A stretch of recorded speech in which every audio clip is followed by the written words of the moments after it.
सारी प्रॉब्लम है। तो इसमें भी हमारे दो वेरिएबल है, एक रिवार्ड है, एक बच्चे का परफॉर्मेंस है। लेकिन आप स्टेटमेंट देखिए कि to examine the effect of reward on children's performance. अब अगर हम ये कह रहे हैं कि reward will positively influence the performance of children, अगर बच्चों को रिवार्ड दिया जाता है तो उनका परफॉर्मेंस अच्छा होगा, तो ये क्या यहाँ पे ये क्या हो गया, ये अस्थायी समाधान हो गया, ये कल्पना हो गई। तो जहां जहां हमने प्रॉब्लम में बताया कि हम क्या करना चाहते हैं, क्या ए बी से रिलेटेड है या बी ए और बी के बीच में क्या रिलेशनशिप है, इसको एक्सप्लोर करना हमारा उद्देश्य है। हाइपोथेसिस में क्या करें, इफ ए देन बी, अगर हम रिवार्ड दे रहे हैं तो बच्चे का परफॉर्मेंस अच्छा हो रहा है, तो यहाँ पे क्या है, डायरेक्शन फोकस है। तो the basic difference between problem and hypothesis is that कि in any study we test the hypothesis through collection, analysis and through collection of data, statistical analysis of the data, and after analyzing the results, what we are examining is that whether the hypothesis has been confirmed or not. इतना चीज clear हो गया कि problem में केवल बताते हैं कि हम क्या करना चाहते हैं, दो वेरिएबल्स के बीच में क्या संबंध है इसको ज्ञात करना चाहते हैं, लेकिन ये संबंध कैसा है ये कल्पना का इश्यू है। सो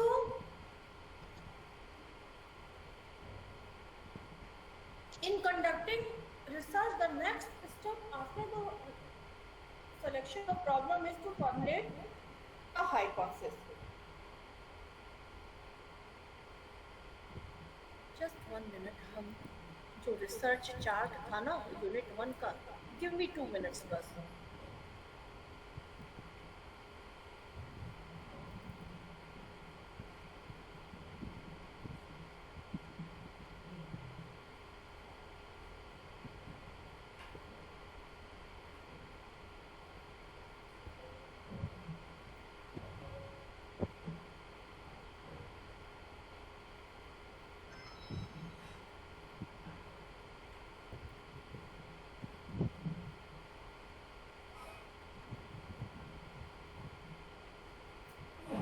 जब रिसर्च प्रॉब्लम आइडेंटिफाई हो गई तो नेक्स्ट स्टेप क्या है, फॉर्मुलेशन ऑफ द हाइपोथेसिस। इसके बीच का एक स्टेप है review of previous theories and concepts, that is theoretical review और एम्पिरिकल रिव्यू, जो आर्टिकल्स जो स्टडीज जर्नल्स में पब्लिश होते हैं।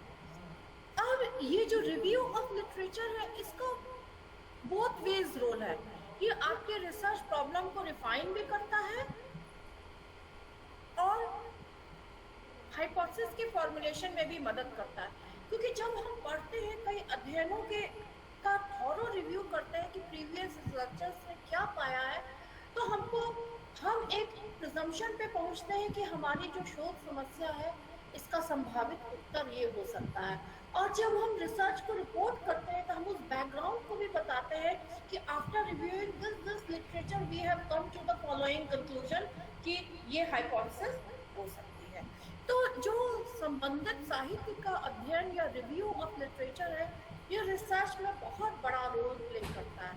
ये आपकी रिसर्च प्रॉब्लम को भी डिफाइन करता है, स्पेसिफाई करता है, उसको शेप करने में मदद करता है। जैसे हम लोगों ने बताया था फॉर्मुलेशन ऑफ रिसर्च प्रॉब्लम में कि लास्ट तक हम लोग डबल चेक करते हैं, डिफाइन करते हैं हर स्टेप में कि क्या हम वाकई अपने शोध में हम क्या करना चाहते हैं। तो both ways review of research जो है वो हेल्प करता है।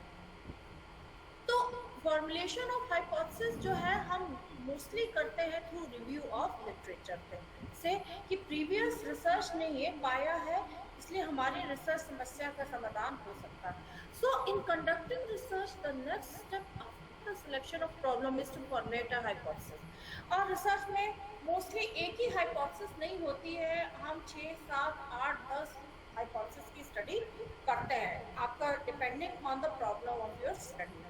So, as we know that scientific investigation starts with a statement of a solvable problem, and when the problem has been stated, a tentative solution in the form of a testable proposition is offered by the investigator.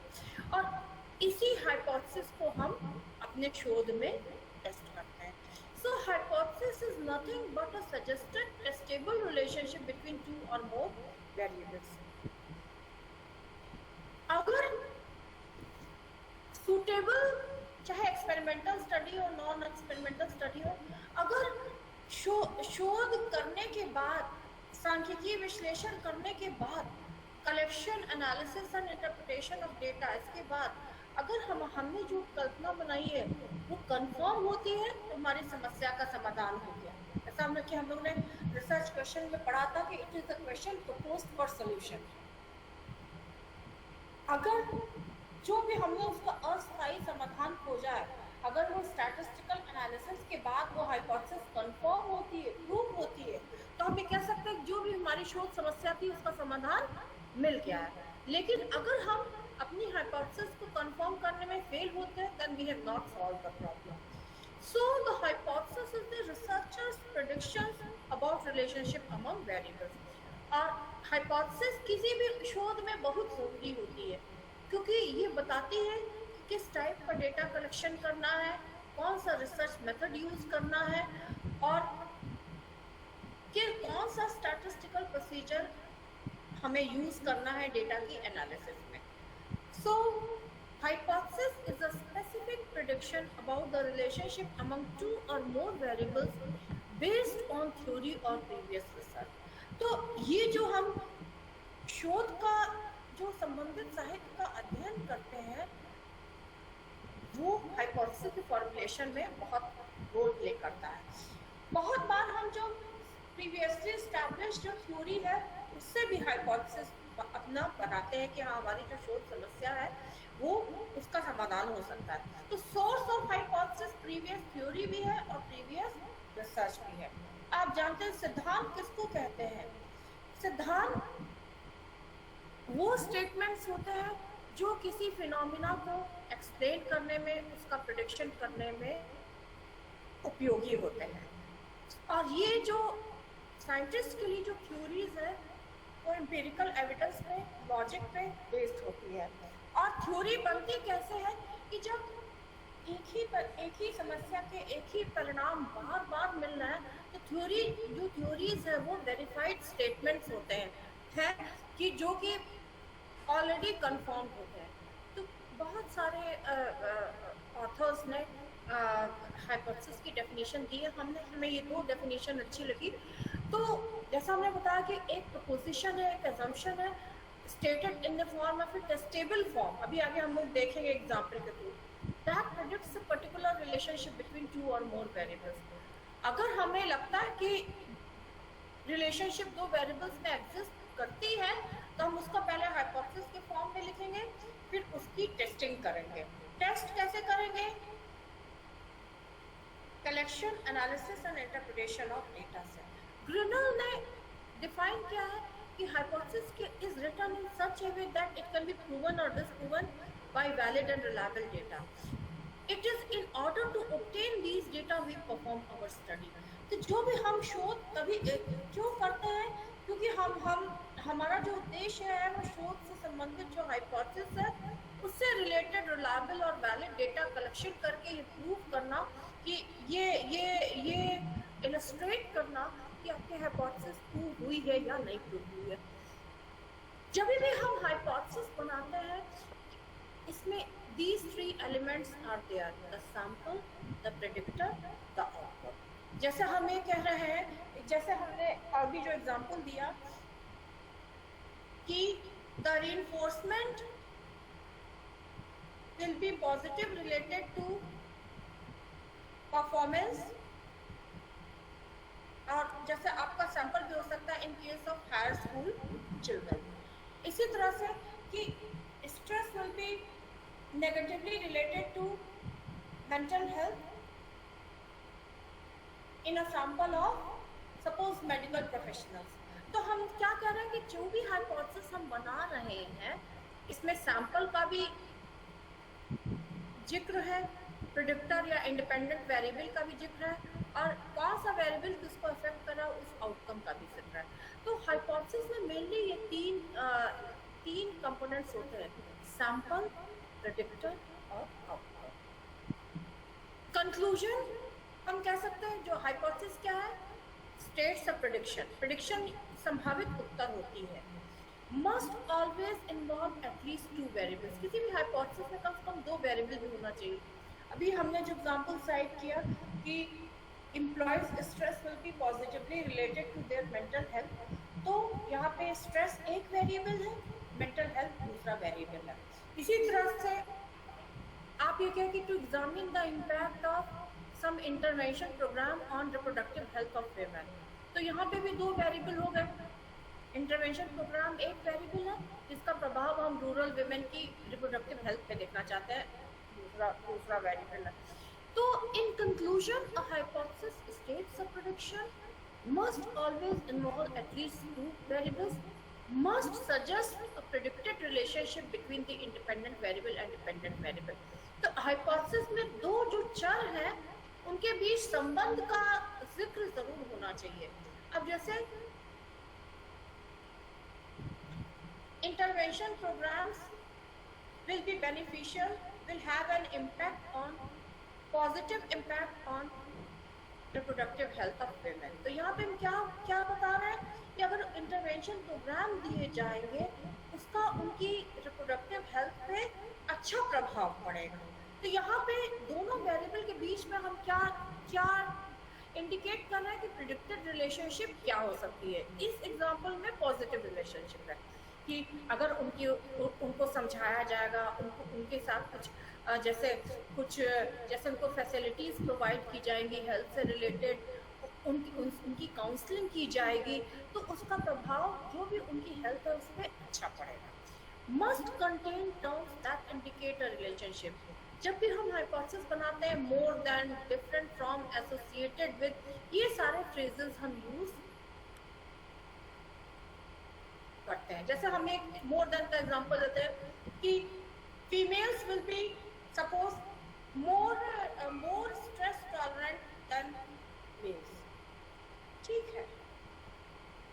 The employees who receive some intervention program will behave differently from those employees who do not receive some intervention on performance, or associated with stress will be positively associated with भी कह सकते हो, related with भी कह सकते हो।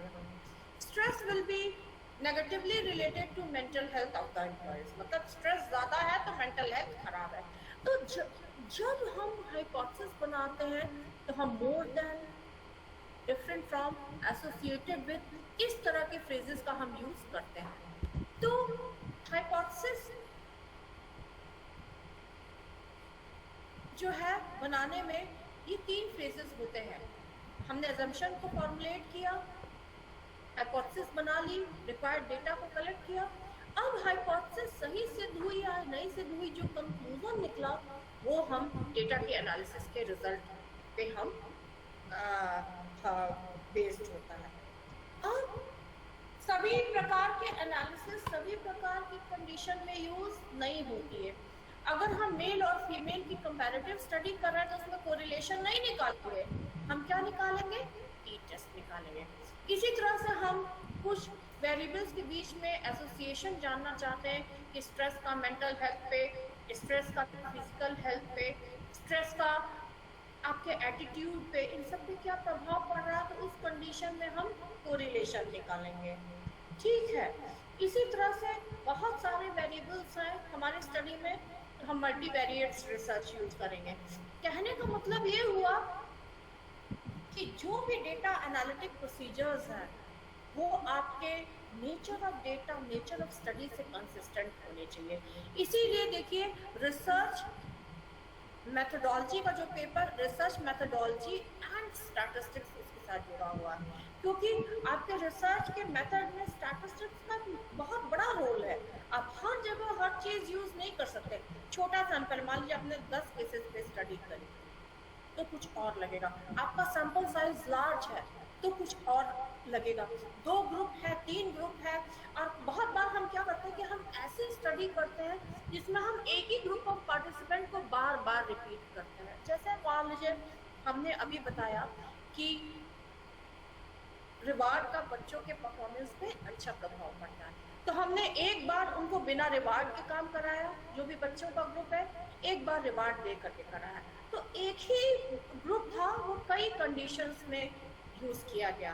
तो उस कंडीशन में क्या है, स्टैटिस्टिक्स दूसरी हो जाएगी। हम बता रहे हैं अगर एक ही ग्रुप को दो कंडीशन में रखा गया, जिसको प्री पोस्ट कहते हैं, उस कंडीशन में आपका लगेगा matched group T test, correlated T test. और अगर इसी में अगर 2 से 3 ग्रुप हो गया, मान लीजिए एक कंट्रोल 2 एक्सपेरिमेंटल, तो उसमें आपका 2 वे एनालिसिस ऑफ वेरिएंस लगेगा।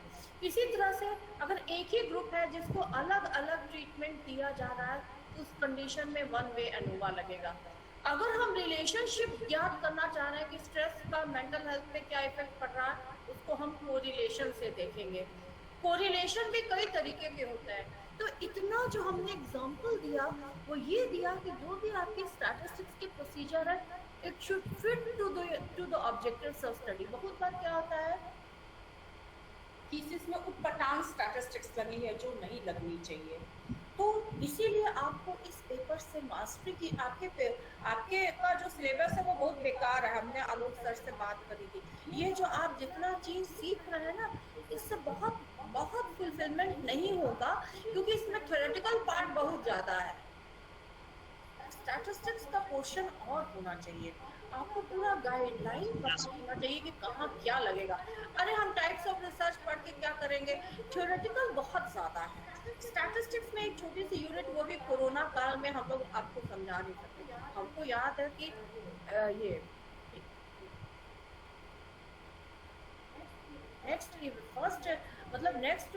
पिछले साल का जो बैच था, उसमें हमने पूरा कंप्यूटर पे बहुत मेहनत की। सबके जितने कंप्यूटर थे सब पे SPSS करवाया, और अपने कंप्यूटर को पावर पॉइंट से अटैच करके जैसे आपको स्क्रीन पे दिख रहा है वैसी एनालिसिस बच्चों ने करी थी। बहुत खुश हुए थे, उनको इंट्रोडक्टरी आइडिया लग गई थी कि डेटा एंट्री कैसे करते हैं, मीन मीडियन मोड कंप्यूटर में निकालना है तो कैसे निकालेंगे।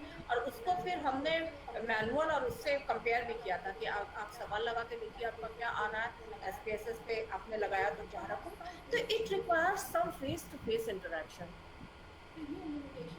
तो ये लिमिटेशन आपके लिए हमेशा रहेगी। और अगर आज ये क्लास चल रही होती, क्योंकि स्टैटिस्टिकल सॉफ्टवेयर आप चाहे किसी भी प्रोफेशन में हो, चाहे आप घर पे अपना बिजनेस ही क्यों कर रहे हो, ये आपको डेटा वाला काम आना बहुत जरूरी है। समझ रहे हैं? आपको कम से कम बेसिक स्टैटिस्टिक्स कंप्यूटर में लगाना, डेटा की एंट्री करना, ये सारी चीजें आनी चाहिए। हम ऐसे कोशिश करेंगे यहाँ पे सिखाने की, मतलब इस पे स्क्रीन पे बताने की। तो ठीक है, बहुत चीजें नहीं, क्योंकि ये स्टेप है। पहले कहाँ क्लिक करेंगे, एनालाइज पे कोरिलेशन के बाद में फिर करेंगे पियर्सन। तो 1 2 3 4 SPSS पे स्टेप बाय स्टेप विंडो खुलती है। तो हमारा ये कहना है कि अगर आपको नहीं भी जो उसमें जिसको नोट करना हो वो नोट भी कर सकते हैं। हम कंप्यूट करके जरूर, जब अभी SPSS वाली यूनिट पे आएंगे तो हम कंप्यूट करके जरूर सिखाएंगे। और एक और बात, जो टूल्स ऑफ डेटा कलेक्शन है, साक्षात्कार और ये सब, आप लोगों को हम मैटर दे देंगे, आप अपने से पढ़ेंगे, थोड़ा सा ब्रशअप कर देंगे क्लास में। ऑब्जर्वेशन क्या होता है, इंटरव्यू क्या होता है, सर्वे क्या होता है, चेकलिस्ट क्या, ये सब हम बता। इस पे हम ज्यादा फोकस न करते हुए हम जरा सॉफ्टवेयर वाले पे आएंगे, जो कि आपको कोई प्रोफेशनल एक्सपर्ट ही बता सकता है। ये सब तो आप बुक में पढ़ के थ्योरेटिकल है। तो हम सैम्पलिंग जरूरी है, सैम्पलिंग के बाद रिपोर्ट राइटिंग भी जरूरी है। टूल्स में हम जो है आपको ब्रशअप करके मैटर देंगे। Will it be okay for you? अगर जिसको स्टैटिस्टिक्स या कुछ इस तरह की चीज समझनी है तो मेरे पास समय रहेगा ना, तो हम क्लास में कर करके आपको दिखा देंगे। आप उस स्टार्ट्स की क्लास में कॉपी रजिस्टर लेके बैठेंगे, क्योंकि वो PPT से नहीं होगा। आप स्टेप नोट करते जाएंगे कि ऐसी विंडो खुलेगी, उसमें ऐसे होगा, उस विंडो का आप स्क्रीनशॉट ले सकते हैं, या हम उसको ये कर देंगे। हम इस स्टेप में एनालाइज करेंगे। तो हम ये चाह रहे थे थोड़ा हैंड्स ऑन ट्रेनिंग वाला पार्ट हो, थ्योरेटिकल बहुत बता के क्या होगा। और इसमें बहुत ज़्यादा चीज़ें रखी हुई है। ये हमारे जैसे स्प्लिटिंग होती है, एक में बेसिक रिसर्च मेथोडोलॉजी होती है, स्टैटिस्टिक्स टोटल अलग पेपर ही होता है। इसमें हमने शुरू से लेके आखिर तक हमने आलोक सर को बोला है, जब भी अगर आपका सिलेबस मॉडिफाई होगा हम उसको अकॉर्डिंगली कर लेंगे, मतलब उसको अकॉर्डिंगली कर दिया जाएगा, उसका या तो सेक्शन ए सेक्शन बी करके कुछ इस तरह से होगा। तो इतनी बात से ये समझ में आया कि हर जगह हर स्टैटिस्टिक्स नहीं लगेगी।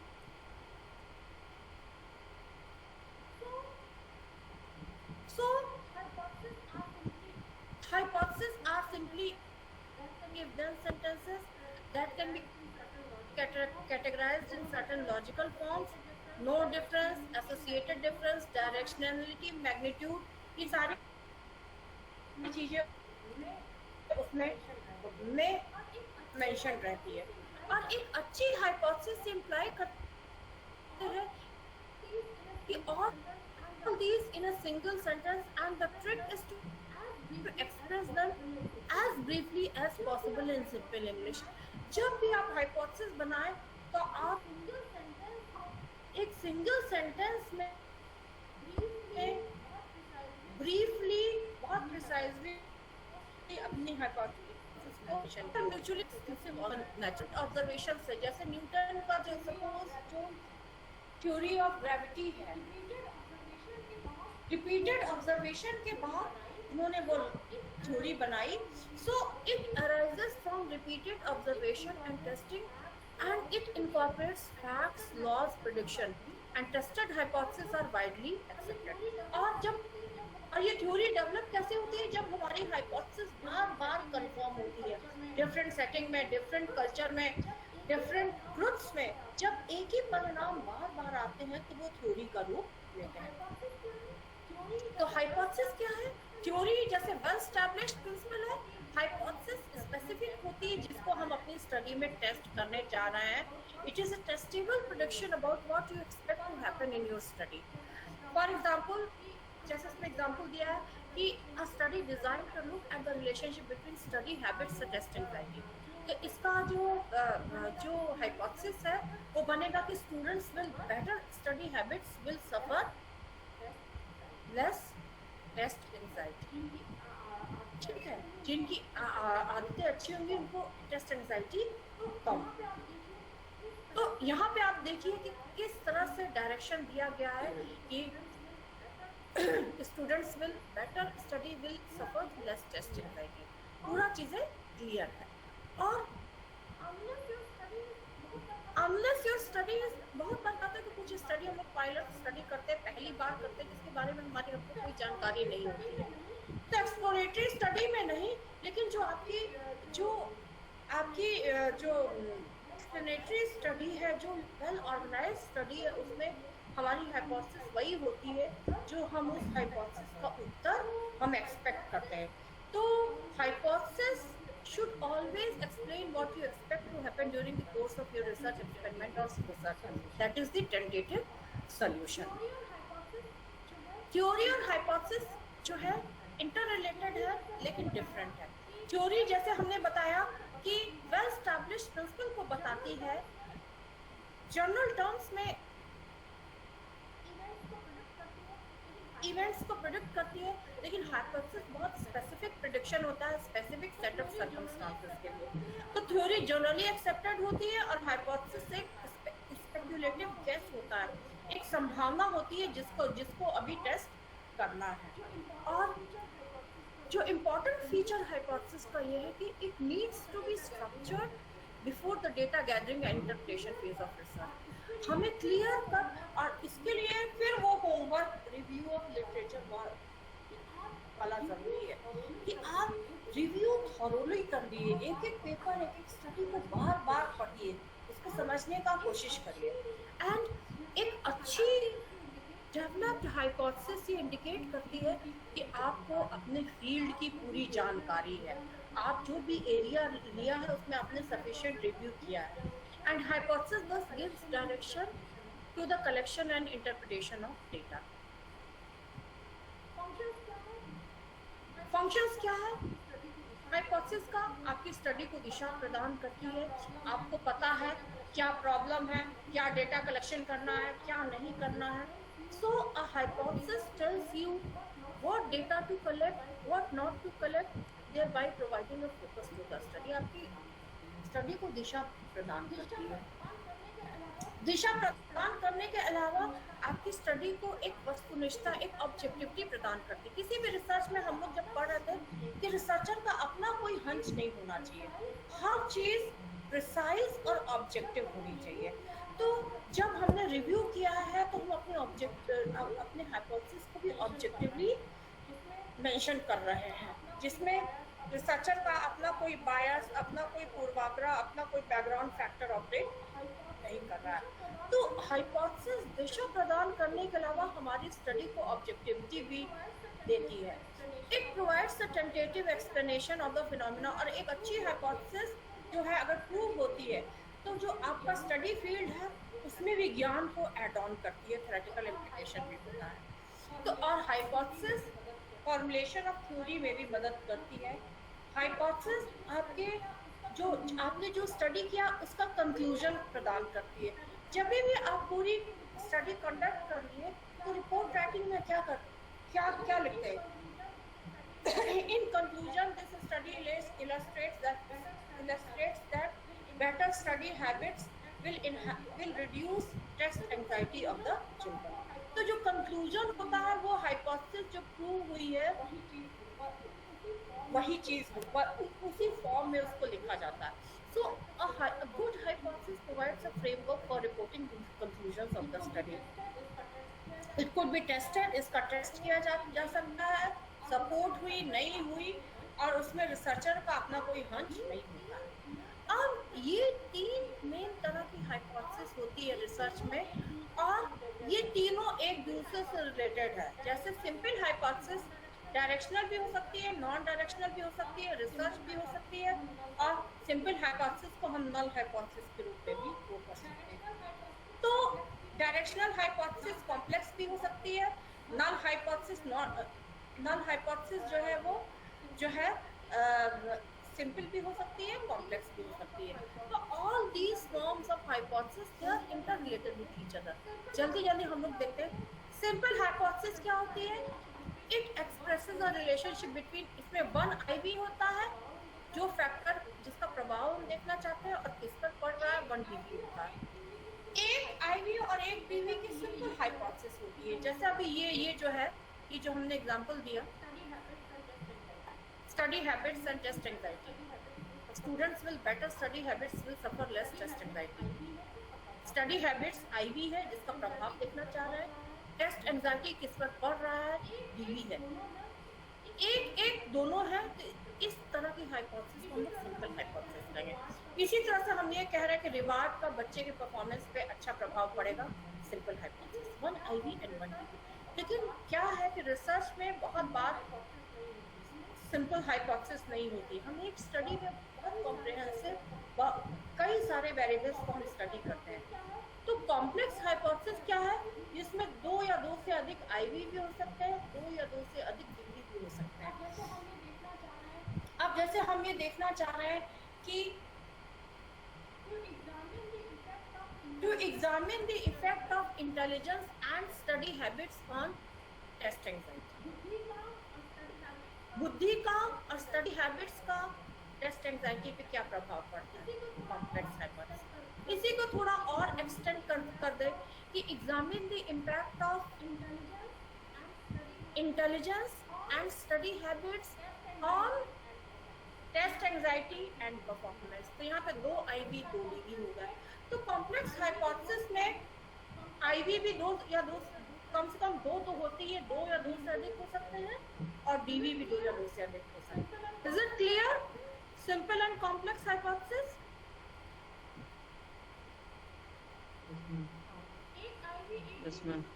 एक IV एक DV जो पहला वाला था सिंपल है, 2 या 2 से अधिक IV है, 2 या 2 से अधिक DV कॉम्प्लेक्स हाइपोथेसिस में। कुछ एग्जांपल्स लैकिंग है। हम जब आपको इसका प्रेजेंटेशन भेजेंगे ना तो हम एग्जांपल के साथ लिख देंगे, लेकिन अभी हमने एग्जांपल समझा दिया है क्योंकि हमारे यहाँ MA वाले बच्चे तब से पढ़ते रहते हैं तो उनको इतनी आइडिया रहती है। हम आपको एग्जांपल ऐड ऑन करके देंगे। तो कॉम्प्लेक्स हाइपोथेसिस का हम फिर बताएं कि अगर हम ये जानना चाहते हैं कि IQ का और स्टडी हैबिट्स का परफॉर्मेंस पे क्या प्रभाव पड़ता है कॉम्प्लेक्स हाइपोथेसिस। इसमें आई भी 2 है लेकिन डी भी 1 है। इसको और एक्सटेंड कर दें, ये आईक्यू का और स्टडी हैबिट्स का टेस्ट परफॉर्मेंस और जो है आपका टेस्ट एंजाइटी पे क्या इफेक्ट पड़ रहा है। तो 2 आईवी और 2 डीवी हो गए, ये सिंपल ना हो के ये कॉम्प्लेक्स हो गई। दूसरा है research versus null hypothesis. Null hypothesis को हम लोग स्टैटिस्टिकल हाइपोथेसिस कहते हैं। अगर हम ये कहना चाह रहे हैं, ये हाइपोथेसिस टेस्टिंग में यूज होती है, अगर हम ये कहना चाह रहे हैं कि स्टडी हैबिट्स का जो इफेक्ट है वो टेस्ट एंजाइटी को रिड्यूस करेगा, ठीक है। अगर बेटर स्टडी हैबिट है तो टेस्ट एंजाइटी कम है। इसको हम टेस्ट कैसे करेंगे? इसके लिए हम एक स्टैटिस्टिकल हाइपोथेसिस बताएंगे जिसको हम लोग नल हाइपोथेसिस कहते हैं। नल हाइपोथेसिस क्या है? It is the hypothesis of no differences. Null hypothesis में हम लिखेंगे कि स्टडी हैबिट का टेस्ट एंजाइटी पे कोई प्रभाव नहीं पड़ेगा। तो हम अब मेरा उद्देश्य क्या हुआ, तो जो नल हाइपोथेसिस है उसका डेजिग्नेशन HO होता है। O stands for zero difference, और जो रिसर्च हाइपोथेसिस है उसको हम HA भी कर सकते हैं, HR भी लिख सकते हैं। ये एक्चुअल प्रेडिक्शन है और ये एब्सेंस ऑफ द रिलेशनशिप को बता रहा है। तो अगर हमारी ऑल्टरनेटिव हाइपोथेसिस प्रूव होती है तो हम नल हाइपोथेसिस को रिजेक्ट कर देंगे। लेकिन अगर सांख्यिकी के जो परिणाम है वो ये बताते हैं कि जो आपने प्रेडिक्शन किया था वो प्रूव नहीं हुआ, तो उस कंडीशन में हम नल हाइपोथेसिस को एक्सेप्ट करेंगे। तो एक्चुअल प्रेडिक्शन के पैरेलल हम एक नल हाइपोथेसिस बनाते हैं जिसको कि हम स्टैटिस्टिकल एनालिसिस में यूज करते हैं। तो नल हाइपोथेसिस का सिंबल H होगा। It is the statement that there is no actual relationship between variables. इसको हम लोग कहते हैं हाइपोथेसिस ऑफ एक मिनट हम लिख ही देते हैं।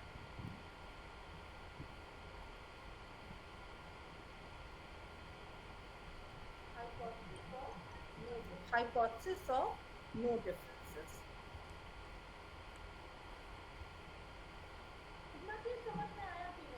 इतना चीज समझ में आया कि नहीं? हम नो हाइपोथेसिस नो डिफरेंसेस वाली हाइपोथेसिस बना रहे हैं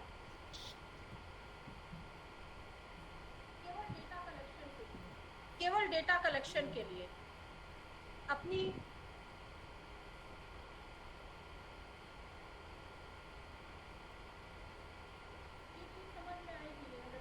ये चीज समझ में आई कि नहीं, हमें पहले ये बताओ। सही करना है। हाँ, तो क्योंकि हमारे पास उपकल्पना के परीक्षण में हम दोनों चीज रखते हैं कि रिसर्च हाइपोथेसिस और अल्टरनेटिव हाइपोथेसिस, उसको हम लिखते नहीं है लेकिन ये इम्प्लाइड होता है कि अगर हम कह रहे हैं स्टडी हैबिट्स अच्छी है, टेस्ट एंजाइटी कम है, अगर मान लीजिए आपके शोध में ये प्रूव नहीं हुआ तो उस कंडीशन में आप ये कहेंगे कि we accept the null hypothesis that study habits will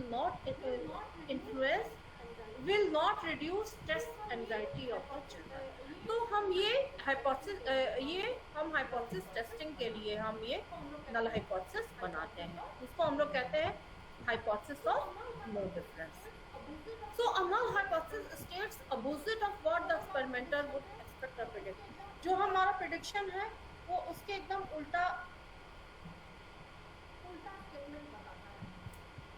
उल्टा स्टेटमेंट बताता है। The final conclusion of the investigator will either retain a null hypothesis or reject a null hypothesis in favor of the alternative or research hypothesis। तो final conclusion क्या होगा? अगर research या alternative hypothesis हमारी accept हो गई तो हम नल हाइपोथेसिस को नकार देंगे, और अगर हमारी रिसर्च अगर हमारे परिणाम ये बताए, जैसे मान लीजिए जो भी हमने कोरिलेशन निकाला या जो भी टी टेस्ट लगाया, अगर उसकी वैल्यू क्रिटिकल वैल्यू से कम है तो हम ये कहेंगे कि हमारी हाइपोथेसिस प्रूव नहीं हुई और हम नल हाइपोथेसिस को एक्सेप्ट कर रहे हैं। तो फाइनल कंक्लूजन आपके स्टैटिस्टिकल एनालिसिस के रिजल्ट पे जो हाइपोथेसिस टेस्टिंग के बाद जो परिणाम मिल रहा है उस पर बेस्ड होगा। So the final conclusion of the investigator will either retain a null hypothesis or reject in favour of an alternative or research hypothesis. अगर रिसर्च हाइपोथेसिस प्रूव हो गई तो नल हाइपोथेसिस रिजेक्ट हो जाएगी। अगर रिसर्च हाइपोथेसिस जो आपने सोचा है वो प्रूव नहीं हुई तो हम नल हाइपोथेसिस को एक्सेप्ट करेंगे। एग्जांपल है कि null hypothesis का that there will not be any difference in the anxiety level of children of high IQ and those of low IQ। High IQ और लो IQ के बच्चों के एंजाइटी लेवल में कोई डिफरेंस नहीं होगा। अल्टरनेटिव हाइपोथेसिस क्या है कि हाई IQ के बच्चों में एंजाइटी कम होनी चाहिए लो IQ की तुलना में। तो ये hypothesis of no difference. Differences in variable A have no relationship to differences in variable B। और रिसर्च और अल्टरनेटिव हाइपोथेसिस ये आपका टेस्टेबल प्रेडिक्शन है, यही आप जो है वो अपनी स्टडी में प्रूव करना चाहते हैं। इसको हम लोग H1 भी कहते हैं। अगर बहुत सारी रिसर्च हाइपोथेसिस है तो H1, H2, H3, H4 करके हम लोग उसको इंडिकेट करते हैं। मोस्टली 1, 2, 3, 4 करके ही किया जाता है। Here A stands for alternative hypothesis। So a research or alternative hypothesis is a statement that suggests a potential outcome that the researcher may expect। जो हमने सोचा है, जो tentative solution frame किया है, वही आपके research hypothesis है। और it comes from the prior literature, जैसा हमने बताया। Mostly जब हम hypothesis derive करते हैं तो हम पूर्व में किए गए अध्ययनों के आधार पर डिसाइड करते हैं। और रिसर्च और अल्टरनेटिव हाइपोथेसिस तभी सही मानी जाएगी जब नल हाइपोथेसिस रिजेक्ट होगी। जब आपके स्टडी के परिणाम ये बताएंगे कि जो स्टैटिस्टिक्स की वैल्यू है वो क्रिटिकल वैल्यू के बराबर है या उससे ज्यादा है, तो उस कंडीशन में क्या है कि आपकी अल्टरनेटिव हाइपोथेसिस एक्सेप्ट होगी। सो रिसर्च और alternative hypothesis is the desired conclusion of the researcher. Researcher जो एक्सपेक्ट करता है, जो चाहता है कि वो स्टडी में वैसा परिणाम आए, तो दैट इज द रिसर्च और अल्टरनेटिव हाइपोथेसिस। अब रिसर्च और अल्टरनेटिव हाइपोथेसिस डायरेक्शनल भी हो सकती है और नॉन डायरेक्शनल भी हो सकती है। Directional hypothesis predicts the direction, non directional hypothesis predicts the existence of the relationship. एक सिंपल उदाहरण यहाँ देते हैं, पहले वाले का साइड करते हैं। अगर हम ये कह रहे हैं कि स्टडी हैबिट्स का प्रभाव बच्चों की टेस्ट एंजाइटी पे पड़ता है, the study habits will affect the performance of the children। Non directional में हमने केवल इतना बता दिया कि हाँ इनमें ये दोनों संबंधित है। स्टडी हैबिट्स टेस्ट परफॉर्मेंस को इन्फ्लुएंस करेगी, लेकिन कैसे करेगी, this is the issue of directional hypothesis. अगर हम ये अब जैसे जो पहला वाला एग्जांपल था कि students with better study habits will experience lower anxiety, यहाँ हमने क्या कर दिया डायरेक्शन। दोनों के स्टेटमेंट में अंतर समझ में आया कि नहीं आया?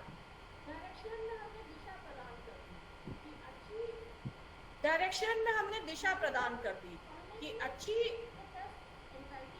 हैबिट है पढ़ने की तो टेस्ट एंजाइटी कम है, टेस्ट परफॉर्मेंस अच्छा है। सपोज अगर हम ये कह रहे हैं कि स्टडी हैबिट्स का प्रभाव टेस्ट एंजाइटी पे पड़ेगा, दैट इज नॉन डायरेक्शन। दोनों में डिफरेंस क्लियर हुआ कि नहीं? एक में हमने क्लियर कट कर दिया, ज्यादा होगी टेस्ट एंजाइटी कम होगी, स्टडी हैबिट्स खराब होगी टेस्ट एंजाइटी ज्यादा होगी। लेकिन अगर हम केवल यही कह रहे हैं कि टेस्ट एंजाइटी का प्रभाव पड़ेगा, स्टडी हैबिट्स का प्रभाव पड़ेगा टेस्ट एंजाइटी पे, दैट इज नॉन डायरेक्शनल। दोनों में अंतर समझ में आया कि नहीं आया?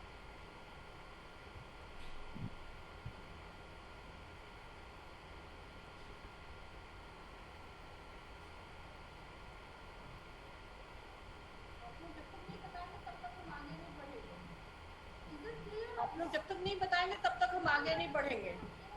इज इट क्लियर और नॉट? नॉन डायरेक्शन में हम केवल बता रहे हैं कि एक वेरिएबल का प्रभाव दूसरे वेरिएबल पे पड़ेगा, लेकिन किस तरह से पड़ेगा, वेरिएबल ए के बढ़ने घटने से वेरिएबल बी कैसे बढ़ेगा घटेगा, यहाँ पे हम डायरेक्शन बता रहे हैं। इतना चीज क्लियर हुई कि नहीं? Yes ma'am.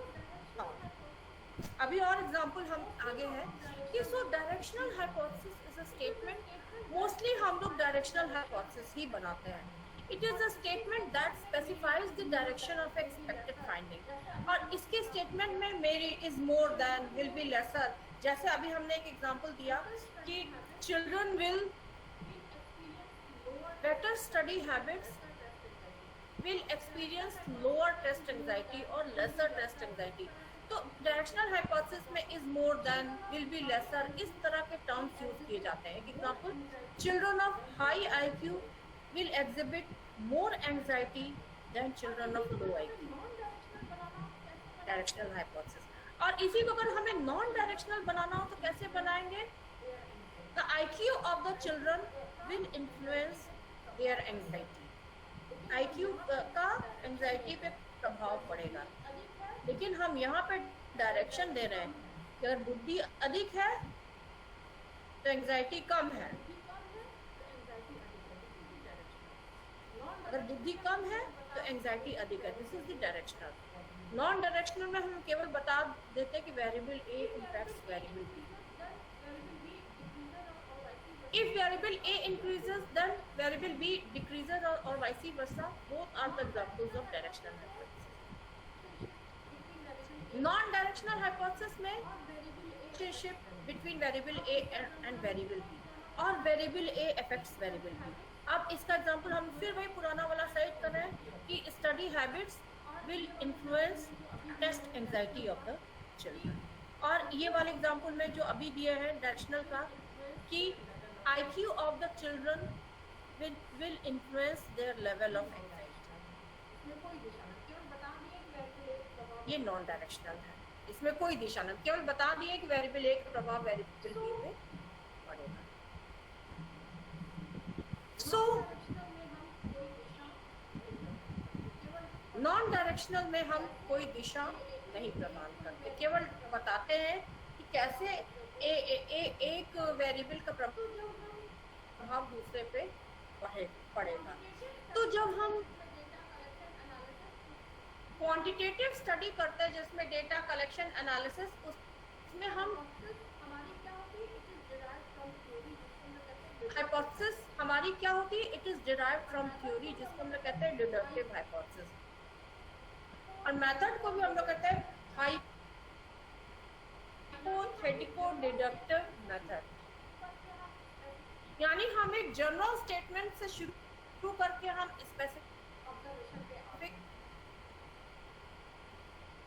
ऑब्जर्वेशन पे आते हैं।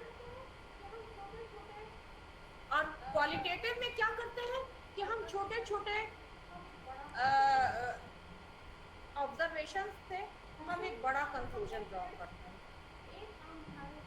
जैसे अगर हमने पेड़ पे एक आम खाए, 2 आम खाए, इससे अगर हम ये बताएं पूरे पेड़ के आम मीठे हैं, जो जब भी हम ट्राइब्स पे कल्चर करते हैं तो हम इंडिविजुअल मेंबर की हमें इंफॉर्मेशन मिलती है, तो जब हम सेट हैं तो हम इंडक्टिव मेथड करते हैं।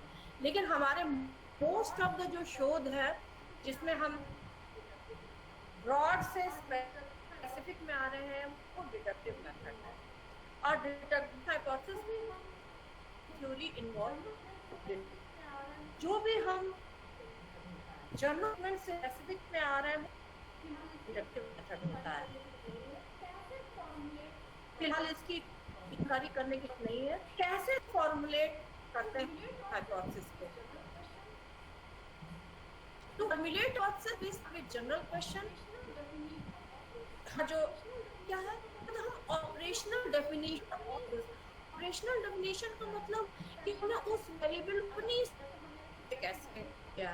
स्टडी हैबिट्स में अगर जैसे हमने रखी स्टडी हैबिट्स बच्चों के एंजाइटी या स्ट्रेस पे इफेक्ट पड़ेगा, तो अब हम अपने स्टडी में लिखेंगे कि what we mean by habits is that कि the students who study at least for 6-7 hours self की है, वो एक अच्छी स्टडी हैबिट है। तो ऐसे या जो स्टूडेंट्स सेक्शन में पढ़ते हैं, चंक 2-2 घंटे अंतराल पे पढ़ते हैं, वो एक अच्छी आती है। या स्टडी हैबिट वो भी हो सकती है, हम पढ़ने के लिखने की करते हैं, तो जितने भी पढ़ रहे हैं हम 3 घंटे याद करके लिखने में हम बिता रहे हैं, वो अच्छी हैबिट है। तो स्टडी हैबिट का हम इसको अपनी स्टडी में कैसे यूज करें, ऑप्शनल डेफिनेटली। और उसी तरह से टेस्ट एंजाइटी कि भाई एक सर्टेन अंतराल के बाद बच्चों का परफॉर्मेंस लिया गया, एंजाइटी मेजर हुआ, डिप्रेशन कोई मेजर, तो डिप्रेशन हम ऐसे एसेस कर रहे हैं। तो ऑपरेशनल डेफिनेशन जिसको आप कहते हैं मेजरमेंट डेफिनेशन कि उस वेरिएबल को अपने मेजर कर रहे हैं। Study hypothesis keeping in mind expected operational मतलब का ये है, लेकिन हम अपने स्टडी में